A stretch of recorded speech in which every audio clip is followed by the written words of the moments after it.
গাজীপুরে যৌথ বাহিনীর রাতভর অপারেশন ডেভিল হান্টে ১৩ থানায় আটক হয়েছে অন্তত ৮২ জন। আজ সকালে গণমাধ্যমকে এই তথ্য নিশ্চিত করে পুলিশ সুপার এবং GMP SP doctor Chowdhury Mohammad Jaber Sadek জানান, রাতভর বিভিন্ন থানা এলাকায় অভিযান চালানো হয় এবং ৫ থানায় আটক হয়েছেন ৪০ জন। এর মধ্যে কাপাসিয়া থানায় ১১ এবং শ্রীপুর থানায় ১০ জনকে আটক করা হয়েছে, বাকিরা অন্য থানা এলাকায় ধরা পড়েছে। এছাড়া মহানগরের ৮ থানা এলাকায় অভিযান চালিয়েছে যৌথ বাহিনী।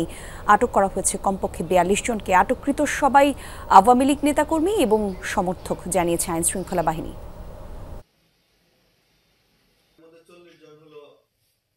গাজীপুর জেলার ৫টি থানার মাধ্যমে আমরা ৪০ জনকে গ্রেফতার করেছি। এর মধ্যে আপনার সবচেয়ে বেশি গ্রেফতার হয়েছে আমাদের শ্রীপুর থানায় ১১ জন, তারপর আপনার কাপাসিয়াতে আছে ১০ জন। গাজীপুর পুলিশ সুপার কার্যালয়ে আছেন আমাদের সহকর্মী হোসেন আলী বাবু, সরাসরি তিনি যোগ দিবেন আমাদের সাথে। বাবু, একটু জানাবেন আটককৃতদের বিষয়ে কি কি তথ্য জানতে পারলেন?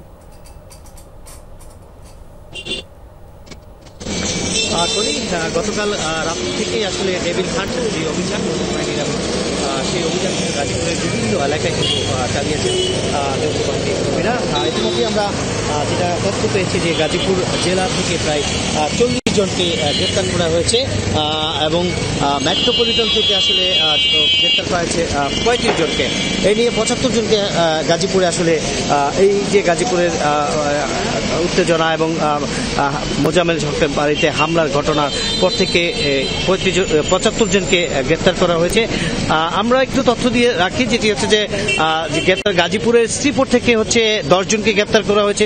এরা হচ্ছে আওয়ামী লীগের নেতাকর্মী। এবং কালীগঞ্জে গ্রেপ্তার করা হয়েছে ৬ জনকে, কাপাসিয়া গ্রেপ্তার করা হয়েছে ১১ জনকে এবং জয়দেবপুর থানায় গ্রেপ্তার করা হয়েছে ৯ জন এবং কালিয়াকুর থানায় গ্রেপ্তার করা হয়েছে ৪ জন। আর এছাড়াও আসলে মেট্রো বিভিন্ন থানা থেকে আসলে ৩৫ জনকে গ্রেপ্তার করা হয়েছে। এখন কিন্তু আসলে আমরা দেখতে পাচ্ছি সকাল থেকেই পুলিশ, সেনাবাহিনী গাজীপুরের শহরে বিভিন্ন জায়গায় আসলে তারা টহল দিচ্ছেন। তাদের যে টহল বাহিনী সেই কার্যক্রম চলছে। পুলিশ সুপার যেটা জানিয়েছে, আসলে এই যে বিভিন্ন জায়গায় আসলে নাশকতার সৃষ্টি এবং বিভিন্ন জায়গায় যে হামলা, সেই সব আসলে প্রতিরোধ করতেই পুলিশের যে টহল, সেই টহল চলছে। পুলিশ সুপার যেটা বলেছে, আসলে যাদেরকে আটক করা হয়েছে তারা সবাই আসলে আওয়ামী লীগের সমর্থক। কয়েকজন আসলে আওয়ামী লীগের বিভিন্ন পদে রয়েছেন, বিভিন্ন জন পদে রয়েছে।